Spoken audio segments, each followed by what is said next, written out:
शिवसेनेचे आमदार संजय गायकवाड यांनी आमदार निवासातल्या कॅन्टीन मॅनेजरला मारहाण करून जवळपास 40 तासांपेक्षा जास्त अवधी उलटून गेलाय। मात्र तरी सुद्धा त्यांच्यावर कोणतीही कारवाई झालेली नाहीये। खरं तर सभागृहात काल देवेंद्र फडणवीसांनी संजय गायकवाडांवर कारवाई संदर्भात एक सूचक वक्तव्य केलं होतं, तरी सुद्धा त्यांच्या विरोधात कोणत्याही पोलीस ठाण्यात अजून तरी गुन्हा दाखल झालेला नाहीये।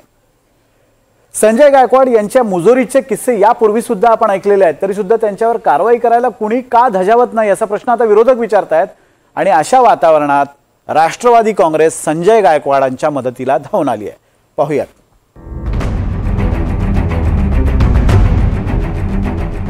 आकाशवाणी कॅन्टीनच्या कंत्राटदाराचा रद्द परवाना, पण मारकुट्या संजय गायकवाडांवर कधी दाखल होणार गुन्हा? कुठे कायदा आणि सुव्यवस्था? विरोधकांचा निशाणा।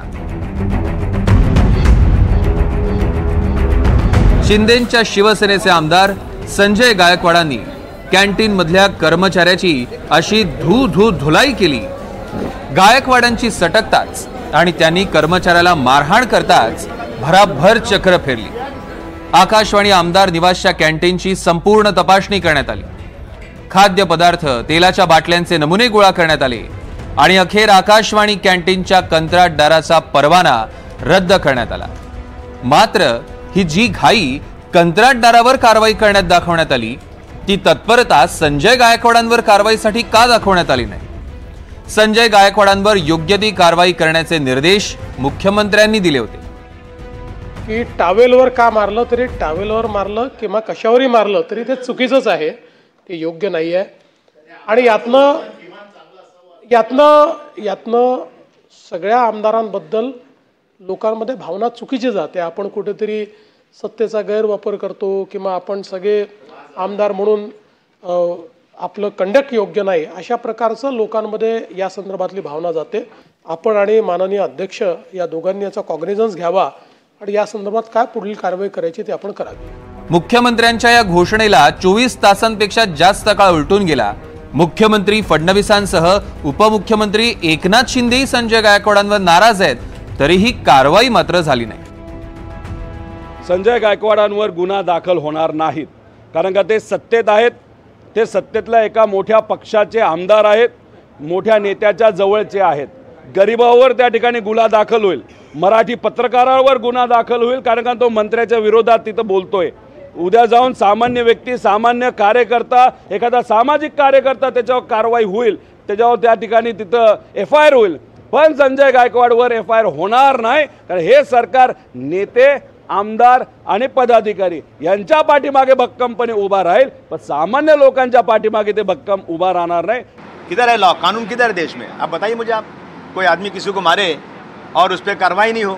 हमारे देश का कानून है कि सड़क पर भीख मांगने वाला आदमी हो और एक बादशाह हो, एक राजा हो, अगर उसने भी गलती किया है तो उसको भी सजा मिलना चाहिए, परंतु सत्ता पक्ष का अहंकार है, जो चाहे कर ले वो लोग।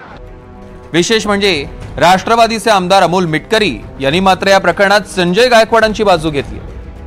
आता संजय गायकवाड साहेबांनी मारहाण केल्याचा व्हिडिओ आता व्हायरल झाला। ज्या पद्धतीने मारहाण केली, जी मारली, त्याचं आम्ही समर्थन करत नाही, त्या गोष्टीचा आम्ही निषेध करतो। सरकार पाठीशी घालण्याचा प्रश्न येत नाही, पण ज्या कारणाकरता मारहाण केली ते कारण शोधा ना। संजय गायकवाड यांच्या मुजोरीची आणि दादागिरीची ही काही पहिलीच घटना नाहीये। याआधी गायकवाडांचे बरेच कारनामे चर्चेत राहिले। बुलडाण्यातल्या एका सत्कार समारंभात गायकवाडांनी मतदारांना शिवीगाळ केली होती। राहुल गांधींची जीप छाटणाऱ्याला 11 लाखांचं बक्षीस देईन असं वादग्रस्त वक्तव्य त्यांनी केलं होतं। पोलिसांबद्दल वादग्रस्त वक्तव्य केल्यानंतर देवेंद्र फडणवीस आणि एकनाथ शिंदेंनी संजय गायकवाडांना समज दिली होती। मार्च 2024 मध्ये शिवजयंतीच्या मिरवणुकीत संजय गायकवाडांनी एका तरुणाला काठीनं अमानुषपणे मारहाण केली होती। बोदवड उपसा जलसिंचन योजनेच्या कामाबाबत विचारणा करणाऱ्या शेतकऱ्यालाही गायकवाडांनी फोनवर अश्लील शिवीगाळ केली। आपण वाघाची शिकार केली आहे आणि त्याचा दात आपण गळ्यात घातल्याचा दावा गायकवाडांनी केला होता। एखादा नेता त्याला समज देऊनही वारंवार अशी दादागिरी करत असेल तर त्याच्यावर सरकार कारवाई कधी करणार? सर्वसामान्यांना एक न्याय आणि कायदा हातात घेणाऱ्यांना वेगळा न्याय का?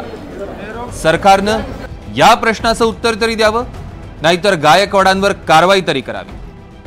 Bureau report, NDTV Marathi, Mumbai.